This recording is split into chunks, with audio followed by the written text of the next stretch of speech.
So today, Sutta class. Okay. Namo tassa bhagavato arahato samma sambuddhassa. Namo tassa bhagavato arahato samma sambuddhassa. Namo tassa bhagavato arahato samma sambuddhassa. Buddhang dhammang sanghang namassami.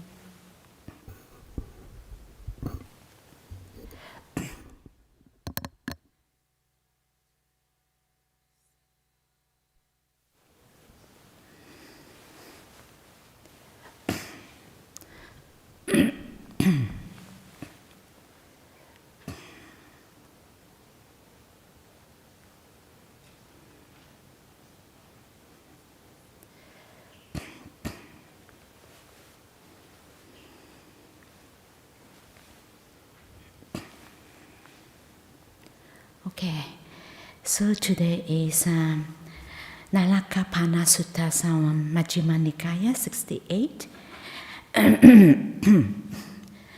So I will start to read, and then if you have any questions, you can stop me. And in each paragraph, when I go through, I will do some explanation. What does it mean? So this is a Sutta 68, Naḻakapāna Sutta. So, thus have I heard. On one occasion, the Blessed One was living in Kosalan country at Naḻakapāna in a Palasa Grove. And this is a place, a town, a country town. And now on that occasion, many very well-known clansmen have gone forth out of faith from the home life into homelessness under the Blessed One.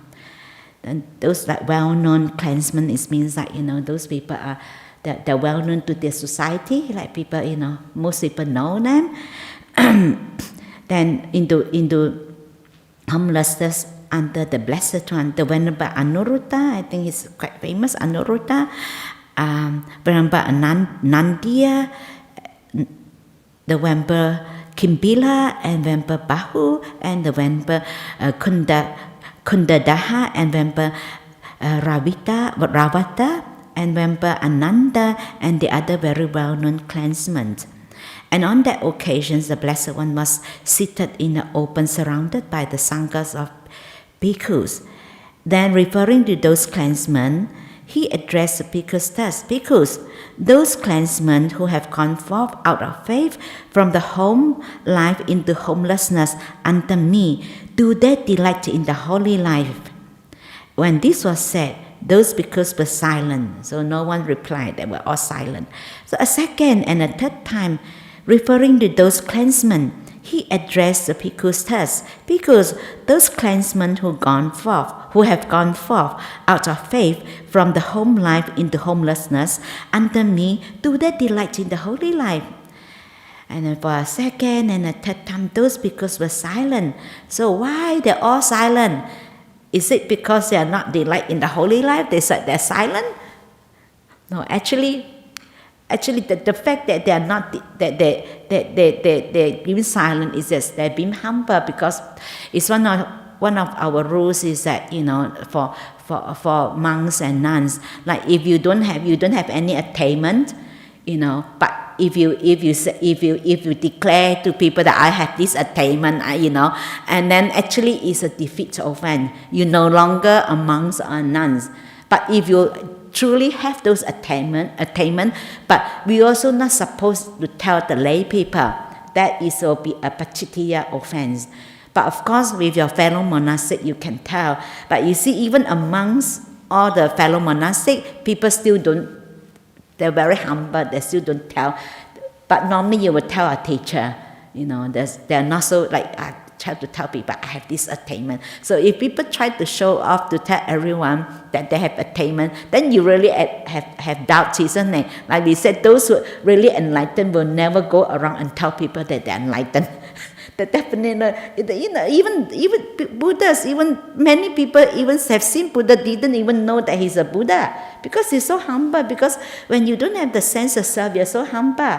You don't have the ego, want to show off, want to make yourself so special. So that's why even amongst the monks also, the fellow monastic, they all keep quiet because they're very humble, and not to show off that that I have this attainment, even though it's not breaking the rules.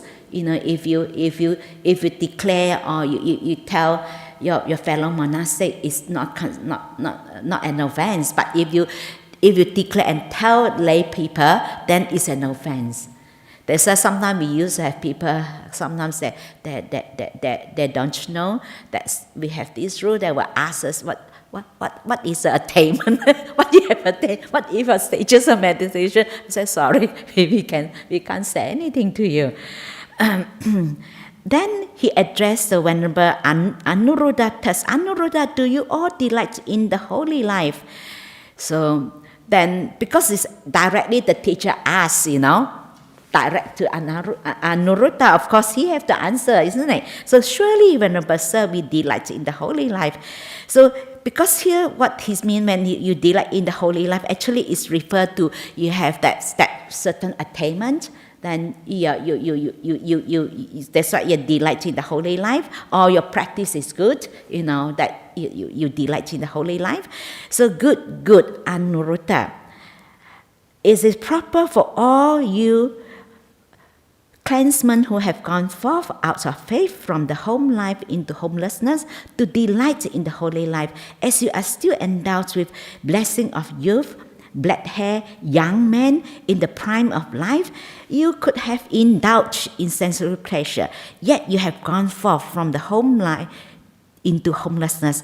It's not because you have been driven by kings that you have gone forth from the home life into homelessness, or because you have been driven by thieves or owing debts, fear or want of a livelihood. And rather, did you not go forth out of faith from the home life into the homelessness? After considering this, I'm a victim of birth, aging, and death, of sorrow, lamentation, pain, grief, despair. I'm the victims of suffering, a prey to suffering. Surely an ending of this whole mass of suffering can be known. Yes, remember. So he said, it's not because of you being forced, someone, or because of, you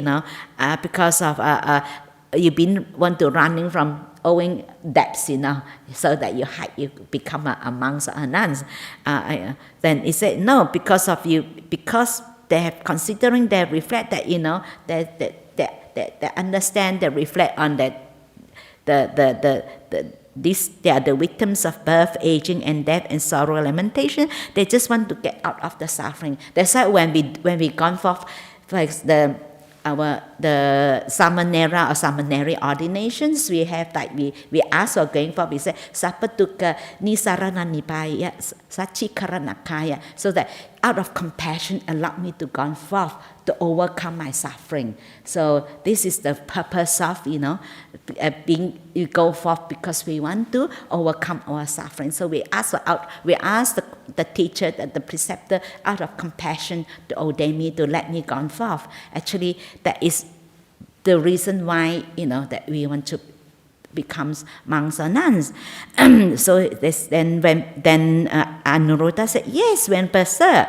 So this is paragraph 6. What should be done, Anuruddha, by a clansman who has gone forth thus while he still does not attain to the rapture and pleasure that are secluded from sensual pleasures and secluded from unwholesome states, or to something more peaceful than that?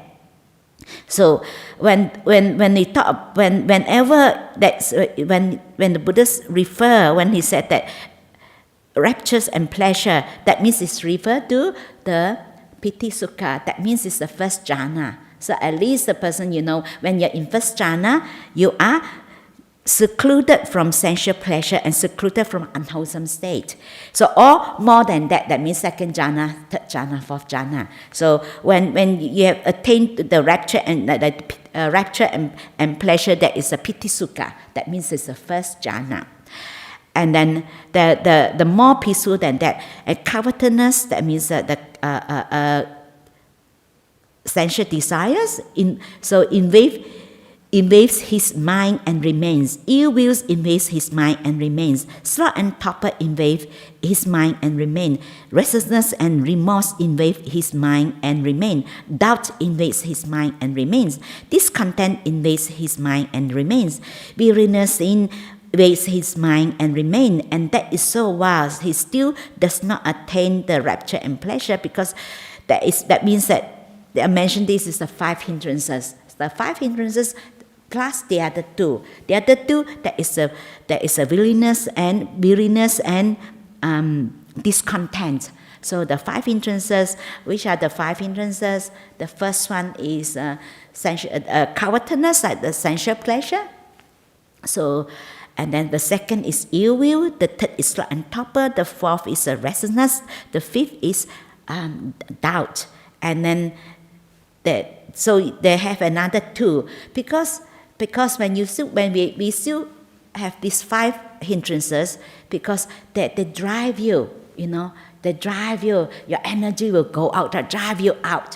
When we indulge in sensual pleasure, we always want something. We always look out, and that drains you. It drains your mental energy or one thing. Or when we have lots of ill will, and ill will also drive us, isn't it? That drives a lot of mental energy. Like there is the Buddha taught the asava, the outflow of the energy is being outflow. And that's why they said because of these 5 hindrances, because they drive you out, your energy is out. You are always seeking out, And that's why you have the weariness. It means that you have mentally you become exhausted.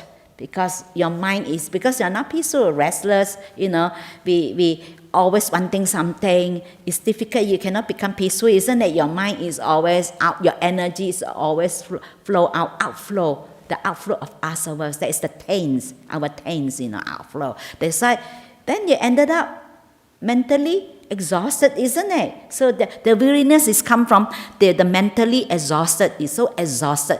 Each time your mind keep thinking of what you want, and then you try to get it, go out of the way to get it, and you ill will, and then you get so upset, with people, or you try to, why these people try to do all sorts of things so that I don't have to see this person. All your energy is all outflowing, and sloth and torpor, and of course you have no energy, because when you're not peaceful, your energy is very low, and very easily your mind becomes really down, and then that's why when your mental energy is low, very easily that you feel depressed, when your energy is low. And then, of course, you're so restless, and then doubt. But when you have doubt, and then it's also drive you, because you're not sure whether this or that, then your mind is confused. So I'm not sure. And then your mind's constantly, you're so restless, because when we are confused. It's just, someone also told me that, because this person reading too much. And then she said, the more I read, the more I feel so confused. And then I told her, I said, you are reading too much. She said, yes. I said, she find that the more she read, I said, what you read is the concept.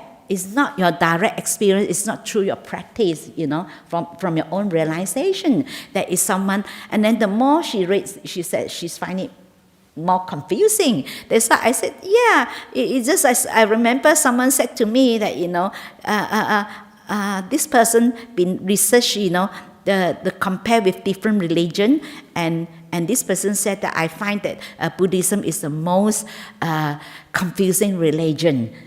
I said, of course it's confusing, because you can't understand that. It's just a knowledge. But the Buddha, I said, and I told this person, I said, the Buddhism is a DIY religion. You have to do it yourself. I just give this person an example.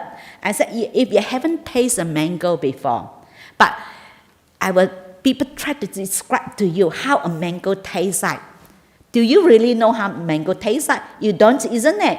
So until you taste it, then you put into practice, you taste, when my mindfulness is sharp, when my mind is sharp, and when I have full of energy, it's different. You know how is it like. But then, because all the description is all words, you can't really understand. They said you have to really put into practice. I said, stop reading. Don't read so much because and then you have so much knowledge and ideas. And I said that it's all this knowledge is just concepts. It's not come from your experience, your realization. If you come to your experience, like for example, after you have practiced for some time, and you have more clarity, and you started to see some of your habitual pattern and some of the things that always causes you problem, suffering, and that is where you started to develop your wisdom, your clarity. You'll be able to see that. That's what you have to put into practice. You cannot just by reading all the suttas, all the Buddhist, all the books, you think you can get enlightened. You can't. That is all knowledge. You have to put into practice. And that's why I told you, I said, stop reading, don't read too much, So that's why this is the Buddha said, whenever the 5 hindrances is there, so that is very difficult to become peaceful. You cannot attain, because when you attain first jhana, that is a rapture and pleasure. The piti sukha, that is the first jhana. So first jhana, that is 5 hindrances is being suppressed. So then you have the clarity, and then that's it. Because of the defilements that really drive you. That's why then you become discontent, the weariness, and then invades his mind and remains, and discontent invades his mind and remains. And that's why the 5 hindrances plus these 2, that's all 7. And that is so while he still does not attain to the rapture and pleasure that are secluded from sensual pleasure and secluded from unwholesome state. Because when you have all these 5 hindrances, that is an unwholesome state of mind. When you have ill will, it's an unwholesome state of mind, isn't it? You have so much anger, that's really drive you, and drains your mental energy. So he's or to something more peaceful than that. When he attains to the rapture and pleasure that are secluded from sensual pleasure and secluded from unwholesome states, or to something more peaceful than that. So when you attain first jhana, then you attain this rapture, the piti sukha, rapture and pleasure, then that the 5 hindrances will not invade your mind. That all the 75 hindrances plus discontent and weariness. So that's why I said, then you be, this does not invade his mind and remain ill will, sloth and torpor, restlessness, remorse, doubt, discontent, weariness does not invade his mind and remain. That is so when he attains to the rapture and pleasure that are secluded from sensual pleasure and secluded from unwholesome state, or something more peaceful than that. That means first jhana, second jhana, third jhana, fourth jhana. So how then, Arunata, this is paragraph 7. Do you all think of me? How do you think, do you all think of me in this way? The Tathagatas has not abandoned the taints that defile, bring renewal of beings, give trouble, ripen in suffering, and lead to future birth, aging and death. And that is why the Tathagata use one thing after reflecting, endures another thing after reflecting, avoid another things after reflecting, and remove another things after reflecting. So what do you think that, do you think that I'm not enlightened yet? Because whenever I use something, I reflect, and after reflecting, they avoid another thing after reflecting, or the endures, Then because wherever we use it, because the Buddha do it also, they set the example. Doesn't mean when you enlighten, and then you also have to set the example. It's also for the benefit and well-being of all sentient beings. Even though he's enlightened, he still keep the rules, like for example, for all the monastic, we always do reflection on our 4 requisites when you use it. So we mindfully, wisely reflecting why the food that we use, we don't overeat, because we like the food, the food is only like want to keep us healthy, because we need the body to practice, and then we reflect on that, what we use, then with ropes, okay, it's only the ropes only for us to keep us away from the mosquitoes or the heat, to cover our body is for modesty, and the dwelling we live in is also help us to live in seclusion, or also keep us away, from all the heat, the cold, the mosquito, the insect, so that, because we also need the body to practice. If we don't look after our body, isn't it? So that's why then we reflect on that. Because sometimes very easily, if we don't reflect on that, then we tend to like, okay, I want the best robe. Maybe I want something. Maybe my robes is made of silk or something, Maybe have some branded robes, whether you have branded robes, Sometimes we reflect then that whatever we use, that we reflect on that. And also, even though he's enlightened, but he also will keep the rules, will do it, because setting the example, of course he naturally will not be overeating, so he will do it. The Buddha still doing it, and because for us, like whenever we receive the food, we normally give a blessing, then we will do the reflection. So before we eat, so even breakfast also, we also do reflection before we eat, and this is part of the practice. Then the Buddhas also do it out of compassion, kindness, out of setting the example. Then that is why, and then come to the other things that sorry. And then they said, use one thing after reflecting, endures, use one thing after reflecting, endures. And then another thing after reflecting. That means that, that he endures, like for example, have to go so far. So sometimes it's quite tiring, sometimes hot weather, because that time, is they all, they don't have any vehicles, because that time, for us is one of our rules that you cannot, as a monks or nuns, you cannot ride on like a carriage and things like that, because it's something luxurious, during that time, and it's from wherever Buddha goes, they walk.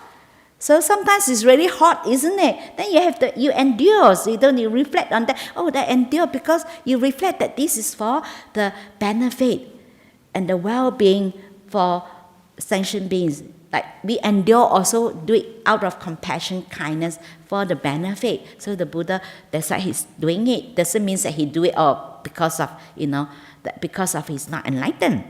And then avoid another thing after reflecting. So why he avoiding? Sometimes we know that we're going to get sick, we have to avoid, isn't it?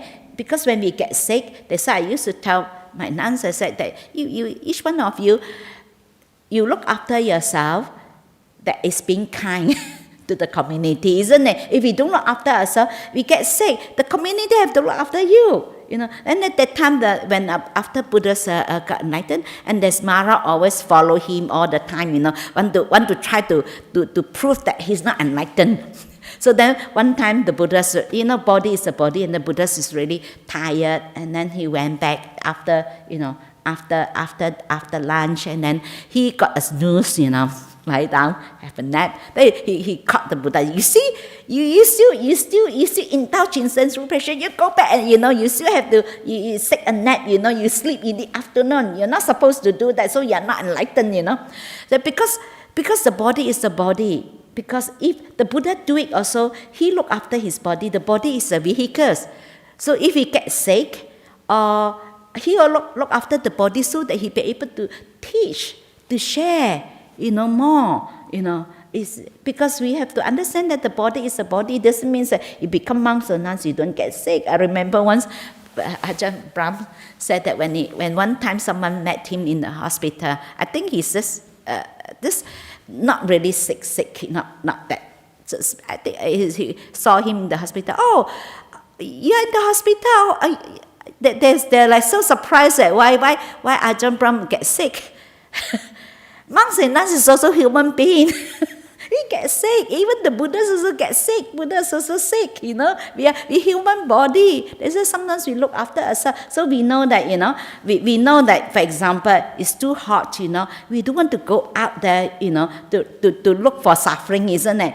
So that I want to practice, like I want to practice patience. Then I be patiently sit beside the stove, get myself so hot, It's not like this, So we have to avoid that. But we know that we likely to get a heat stroke, stress or heat stress. It's outside someone's body degrade. You really get sick. You can't. So you have to. That's like for us, like for the monastic, we are not supposed to wear any headgear. But because when it is so hot, we allow. That's why the rule is that if you are not sick, so you are not supposed to have this, to put on any headgear, beanie or hat. So, but when you are cold, you're going to get sick, then actually you can. Because if you don't put it, you get sick. Then you get sick. Actually, it's more troublesome, isn't it? And then you have this, the community have to look after you, and then you have to go out. You have to travel. When we don't drive, we have to travel people to come and take us, to see doctors, And then it's like it's actually look after ourselves, also being kind to ourselves, and also kind to others, so that if we keep ourselves, we look after ourselves, people don't have to look after us, And that's like that rule is always like, if you are not sick, you are not supposed to put on beanie or hat. But then when we go out, when it is too hot, we put it on. Because if we don't put it on, actually we will get sick. You get heat stress or heat, a stroke, And it's also not being kind to ourselves, and other people have to look after us. I remember early days when that time I was still anagarika, and that time you just come to monastic life, that you want to be very austere, ascetic practice.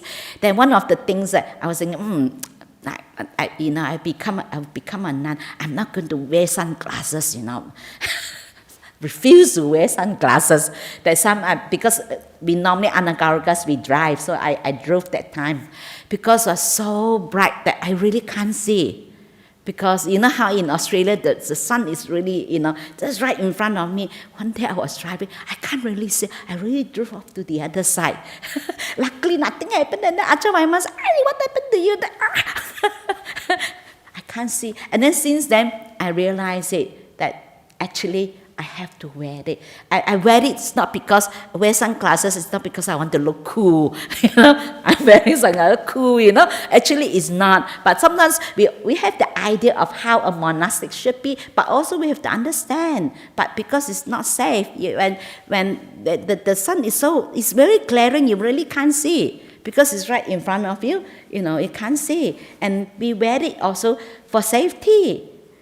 For ourselves, also for safety, for if you hit the other person the other way, meet an accident, also not safe for others, We also do it, They say sometimes, so I have this idea, then I refuse, and after that, I learned my lesson, learned the hard way, Okay, I remember once also, I didn't wear hat. I was thinking it's like, okay, it's not that hot, Then I didn't wear. Then was out there for about 2 hours, 3 hours, and I come back, my face burned after shower, or a blister on my face. Then they said, "What happened to you? Why your face had blister?" Because my face burned, that's why I have blister on my face. I didn't put any sunscreen and things like that, Okay. You know how sometimes when you first come to monastic life, you have all this idea, you want to be ascetic, you want to be very austere, I don't use this thing, I don't use that thing, But then reality is that, you get sick, because it's also no good for, because if you get burned constantly, if your face always get burned, you're likely to get skin cancer. When you're sick, who is going to look after you? And it's also, that's why we look after ourselves. It's also for the benefit, for the well-being of all sentient beings. Is kind to ourselves and kind to others. So then remove another thing after reflecting. For example, sometimes we ended up have to ask someone to leave if someone in the community is being very disruptive. So it's not that we ask the person to leave. It's not because we hate this person or have no compassion, kindness. Because if this person being disruptive causes problem to the community, then you have.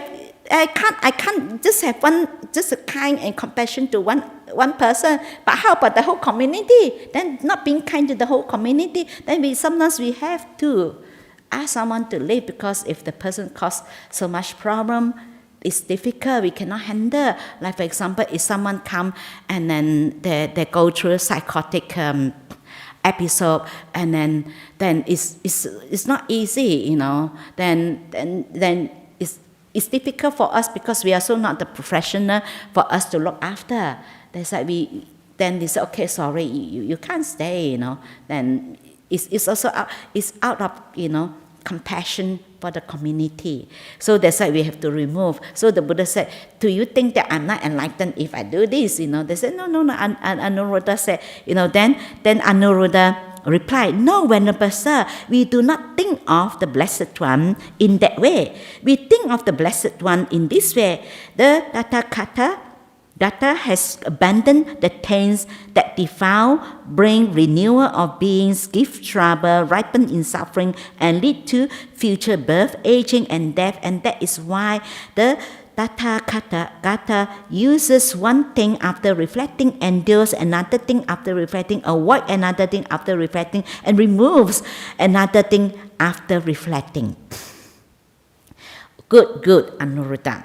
The Tathagata has abandoned the taints that defiles, bring renewals of being, and give trouble. It's just repeating, okay? Ripen in suffering and lead to future birth, aging, and death. He has cut them off at the root, make them like a palm stumps, done away with them, so that they are no longer subject to future arising. Just as a palm, he giving the simile, like that means it's no longer no rebirth, no longer coming back. Just as a palm tree whose crown is cut off is incapable of further growth, so too the Tathagata has abandoned the taints that defiles, cut them off at the root, make them like a palm stumps, done away with them, so that they are no longer subject to future arising. That means that the Buddhas have like fully enlightened, you no longer come back anymore, not to be reborn anymore. So what do you think, Anuruddha? What purpose does the Tathagata see that disciple has died? He declares his reappearance thus: so and so has reappeared in such and such a place. So and so has reappeared in such and such a place. So that means that Buddha said, why I do that? Like someone passed away, I will tell them, this person passed away, or this person will reborn in this heavenly realm, or in places, and or whatever the attainment, reappear in such and such place. So Rinpoche, our teaching are rooted in the Blessed One, guided by the Blessed One. Have Blessed One has their resort, and it would be good if Blessed One would explain the meaning of these words. Having heard it from the Blessed One, the bhikkhus will remember it. So then they say, okay, they ask the Buddhas to explain why, why the Buddhas sometimes tell people that so and so, and then the Buddhas, because the Buddha have the wisdom, he be able to know whoever according to the karma, this life they have done this. Okay, after they pass away, he know where they reborn. Because he have the ability, he have the wisdom. So then the Anuruddha asked him to explain why the Buddhas tell people. Normally we don't. Buddha do it is not because of he want to to show off that to please people. Oh, I can tell you where you were born. I have this knowledge. So then this is what the Buddha said. Anuruddha, it is not for the purpose of scheming to deceive people, like to show that I have this ability. And also to deceive people, or for the purpose of flattering people, just flatter people. Life is so good, you reborn in a good place. It's not for flattering people, or for the purpose of gain, honor, because one to have gain and honor and renown, or with the thoughts that let people know me because that when a disciple has died, the Naḷakapāna declares his reappearance that so and so has reappeared in such and such a place, and so has reappeared in such a place. Rather, it's because they are faithful, cleansement, inspire. Because he did that is because he want to inspire. People feel inspired. Like sometimes when the Buddhists tell that this person how his practice, then he reappeared there. When you hear that, you get inspired, and people and gladdened by what is lofty. Who and when they hear that, direct the minds to such a stage and leads to their welfare and happiness for a long time. So he do it is also to try to inspire people, telling them, how this because of this person, because his practice, he's reborn in this place, to inspire people that he's not doing it for try to scheming or deceive or flattering people or have to have gain, so that people donate more money, get very happy. It's happened. Many years ago, someone told me that his father passed away, and that this is not monks. They are just a lay person. They just perform those ceremony, that when someone died, and then this guy told my friend told that family, your father is reborn in hell. So if you want to upgrade your father, you give more money, you pay more money. We will do something special chanting. Through the chanting, then we'll upgrade. Then I can rescue your father from hell. My goodness, I said, Buddha can't even do that. You think you can do it? According to the karma, you reborn there. But of course, still have people believe that because they still think that because they want their loved one, Then whether it's in hell also up to this person said, isn't it? We also did that. But of course, these people want money, it's for gain, and then they say, so I have to do special chanting. They say then you have to pay more because because normally how long they come here, how much they charge. So now you have to pay more so that I can rescue your father from hell. I said, my goodness, I was thinking, I don't believe that. I said, Buddha also can't do it. You think this person can do it? Because according to the karma, your karma, you reborn there. You have to finish your karma. Then only, your lifespan up, only then you can reborn again to other realm. It's not that even the Buddha also can't do it, And that's why he said it's not for gain, not for honors, not for thinking to or flattering people. And then this is paragraph 10. Here a bhikkhus. Here thus he saw, the bhikkhu named so and so died. He, the Blessed One, has declared of him he was established in final knowledge, and he has either seen that Venerable One for himself or heard it said of him that Venerable One's virtue was thus, his state of concentration was thus, his wisdom was thus, his abiding in attainment was thus, his deliverance was thus, recollecting his faith, virtue, learning, generosity, wisdom, and he directs his mind to such state. In this way, a bhikkhu has comfortable abiding. So because you get inspired, this man fully enlightened, because of his virtue, because of his wisdom, because of his generosity, and because of his knowledge, then you get so inspired. Someone, very knowledgeable, someone is very kind, very generous, then you get inspired, and then they attain full enlightenment. Then you get inspired, and then this way a monk has a comfortable abiding. And that's why he said when the Buddha declared this, actually is to try to inspire. So and so fully enlightened because of his practice, because of his wisdom. And then it was inspired. I remember that time many years ago, I think I was just ordained that time. I just And then I think most of you know that's Yana Vimala, a German monk, that he never stayed in one place. He walking throughout his life, like in Sri Lanka, he go walk until, and I think he died in his 80s. Only the last few years or so he can't walk anymore. He just, anywhere he just sleep, under the root of the tree, He just do that kind of ascetic practice. That's I felt so inspired when I read his story. I was so inspired when I read it. The Piti Sukha, and then I was really in tears. That kind of joy, I was really reading. I was in tears. I was so inspired that his practice, Of course, I know that of course we can't do it because for bhikkhuni, for nuns, it's not safe. We can't do that as a monk, But I got so inspired. Oh, how nice! Oh, if I be able to do that, And I was so inspired. Actually, got so much piti sukha, so happy, I think he's passed away. Then I said, he's really. I was so inspired when I read his life story, how his practice. He keep walking only, keep walking, and then he will go one place, just wherever, Sometimes he just sleep in the root of the tree, and this is how his practice. Then I got so inspired. They said sometimes like the Buddhist. Why he do that is also because he try to inspire people. Then he come to the paragraph 11.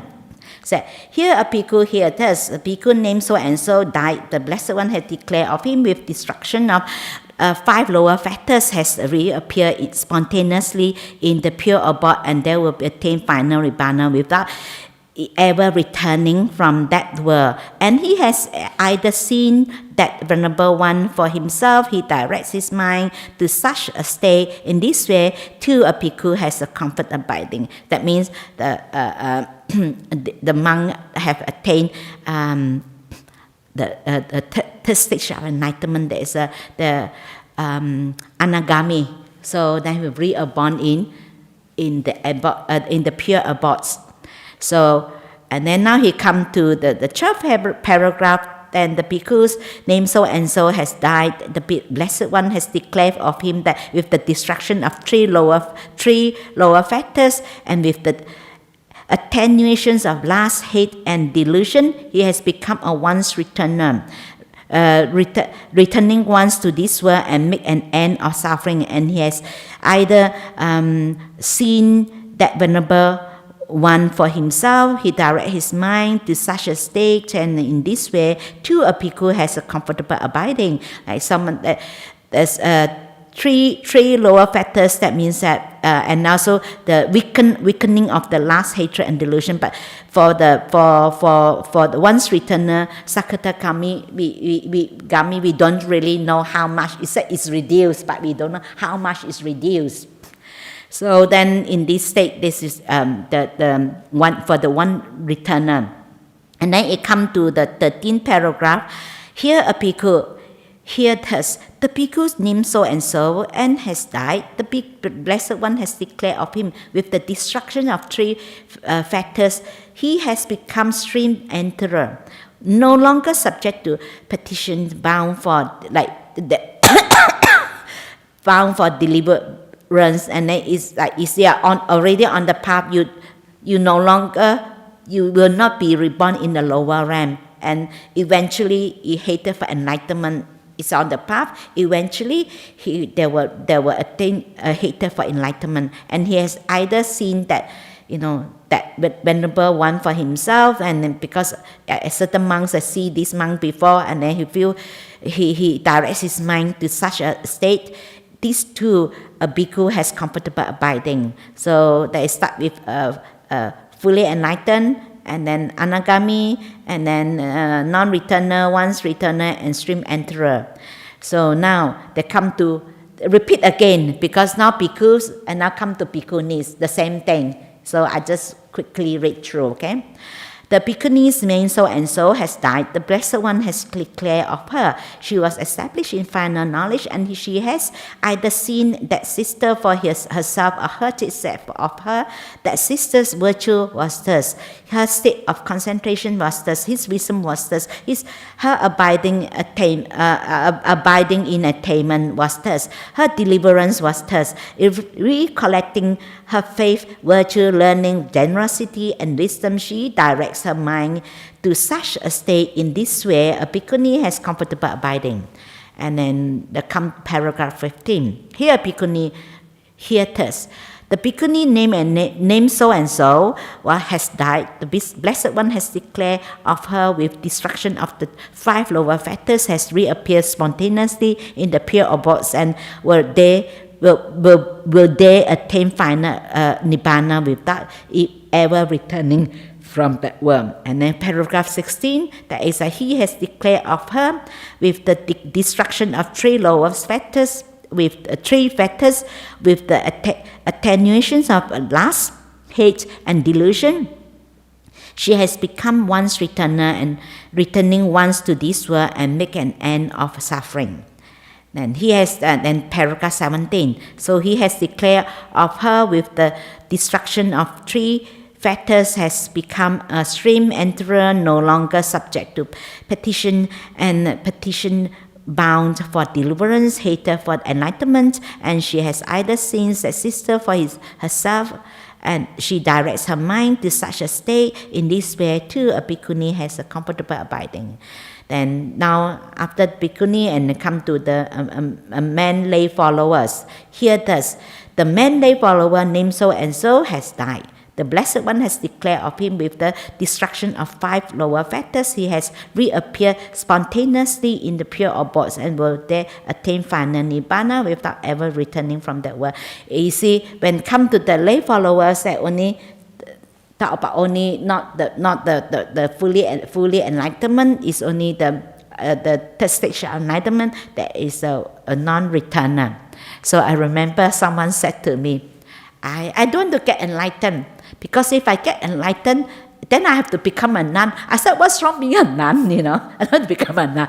Because if I become a nun, I cannot have all my favorite food. So I told her, I said, definitely you will not get enlightened, because you still attached to your food. Because once you fully enlightened, you really naturally you want to, because you already don't have the sense of self, you can't live in the world, you become a monk or a nun. And then this person said to me, I don't want to get enlightened. I said, why? If I get enlightened, I will become a nun. Then I said, what's wrong being a nun? Then she said, then I can't be a nun, I can't have the food that I like, I can't have my favorite food. Then I told her, you can't become a nun, because you still attached to your food. And then paragraph 19.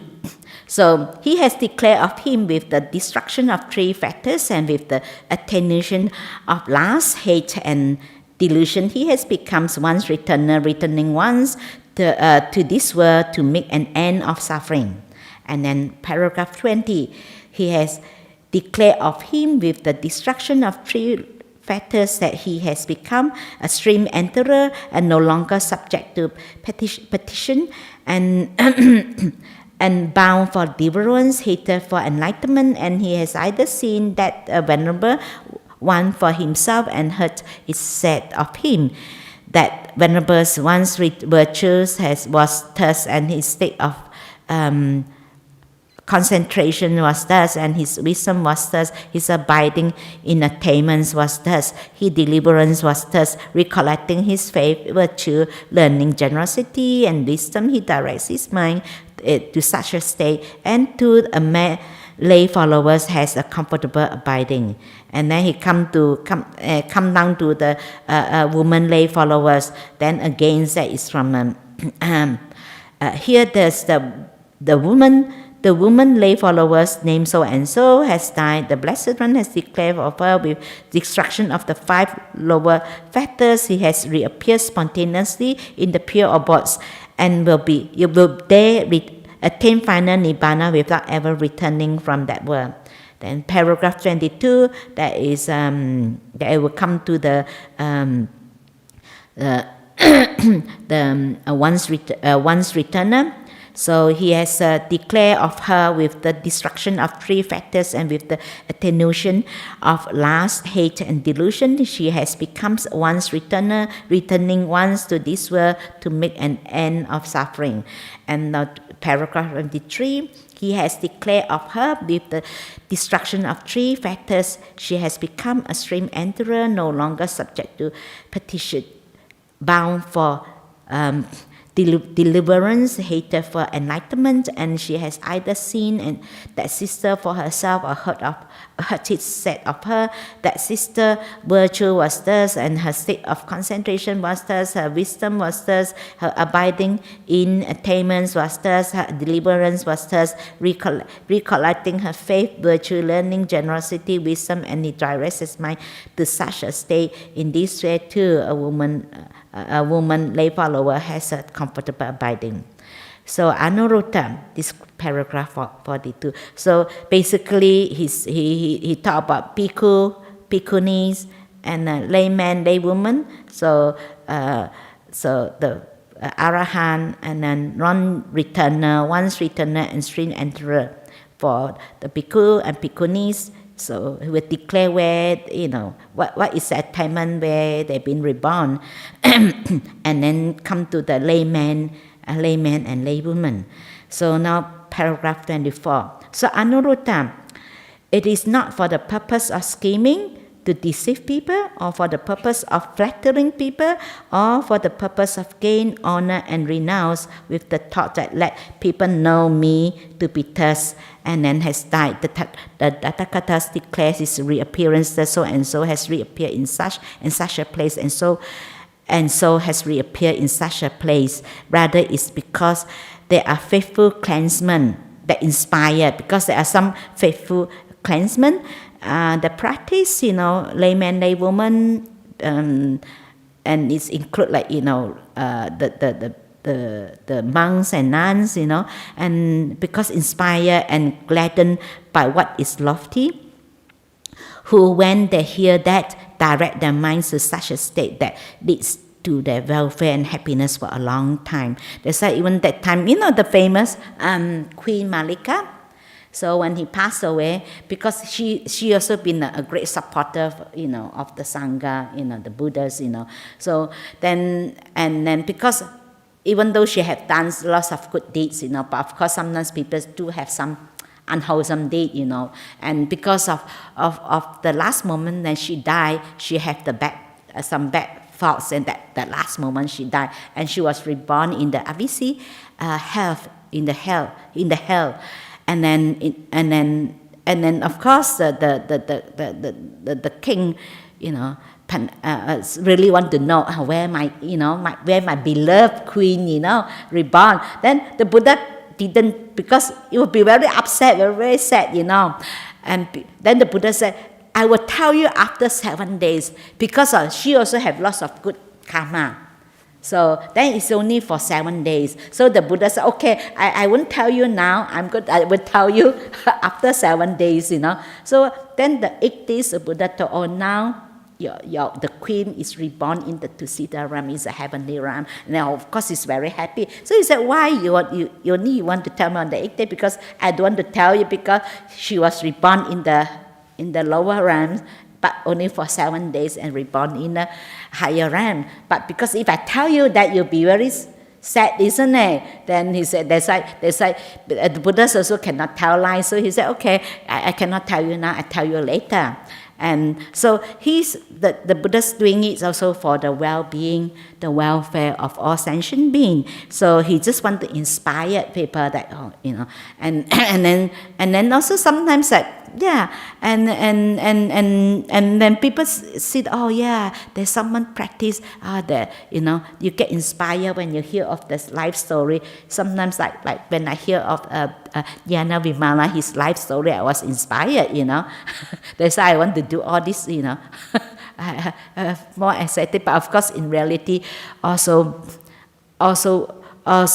because sometimes can be come from the ego, that you're tough enough, become a tough, how to be a tough nun, tough nun, I can do this, That is also not a good thing, because you reinforce some defilements. If you come from a place of, out of ego, because I can do this practice, ascetic practice, that actually make your ego even bigger than the whole monastery. So that's it's and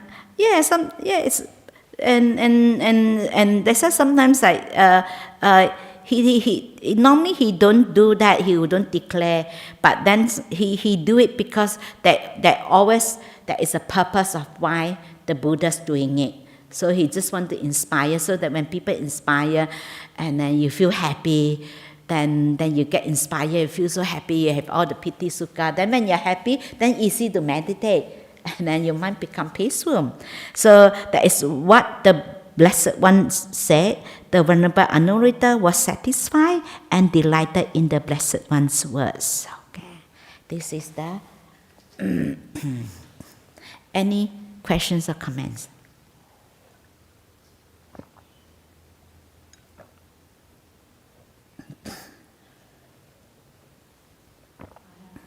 Okay, yes.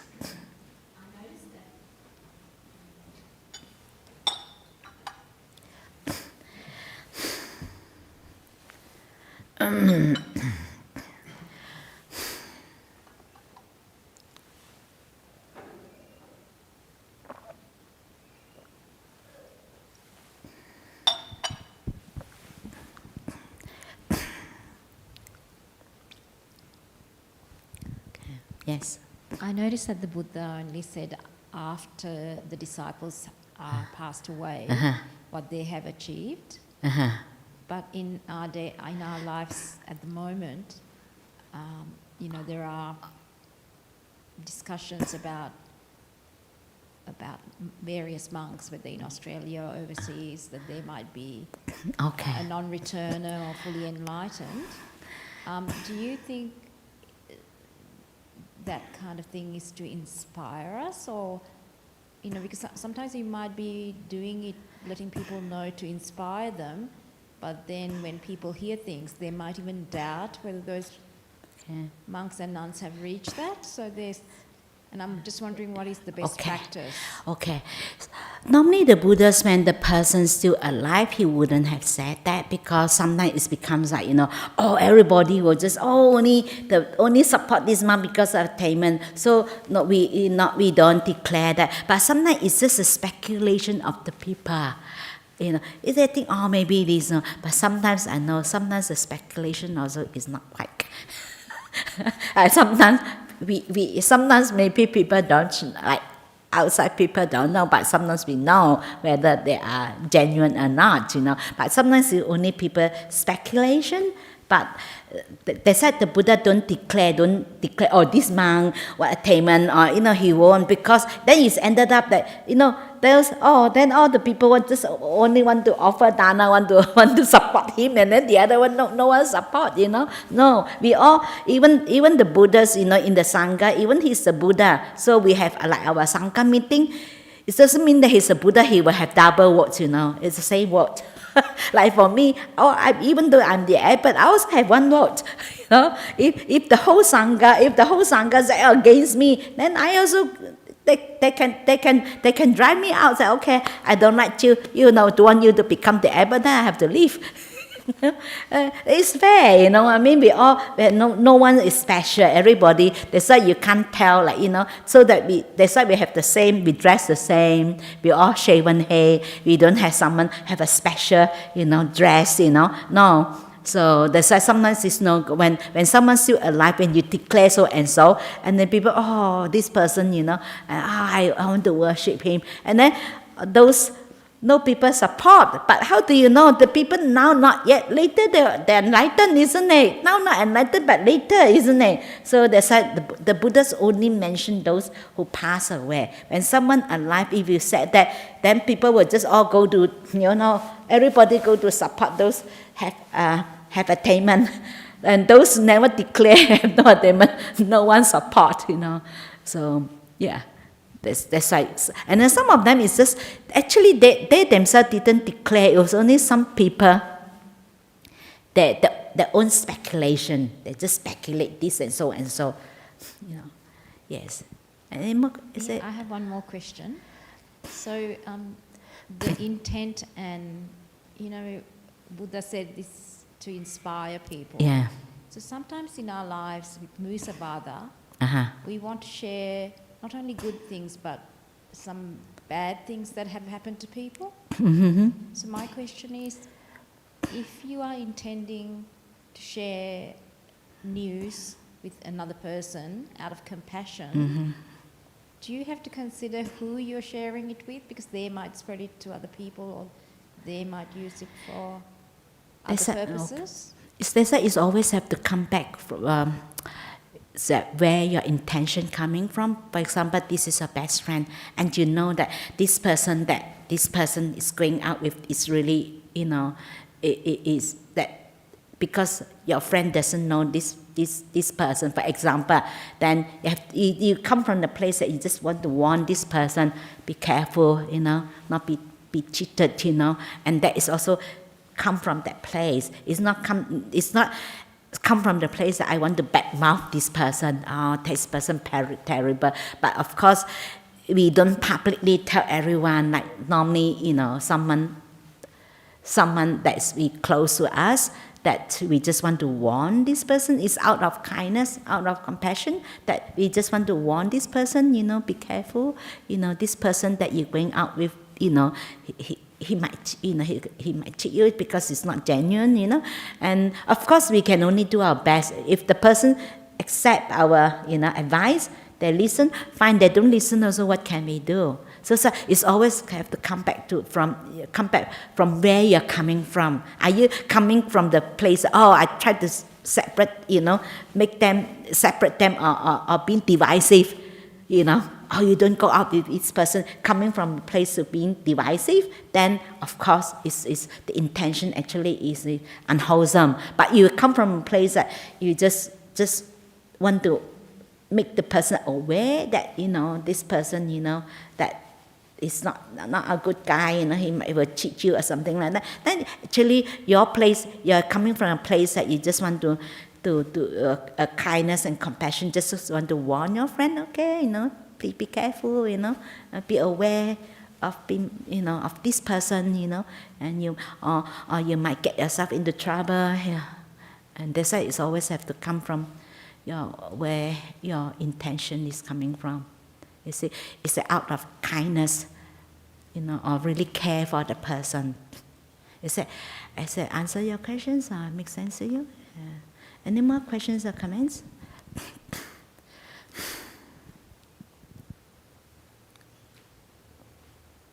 I remember Lhasa Ajahn Brahm said once when he was a monk, and then in Thailand, junior monk, and then of course I always have frogs and all this, not the food is just terrible.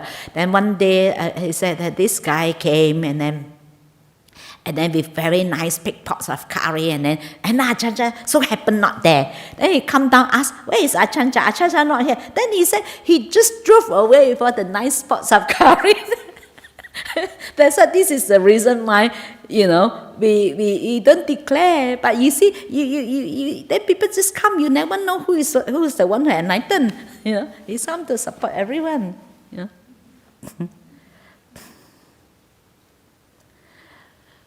So, any more questions or comments? No more questions or comments? Okay. Going, gone. So thank you for listening. Thank you.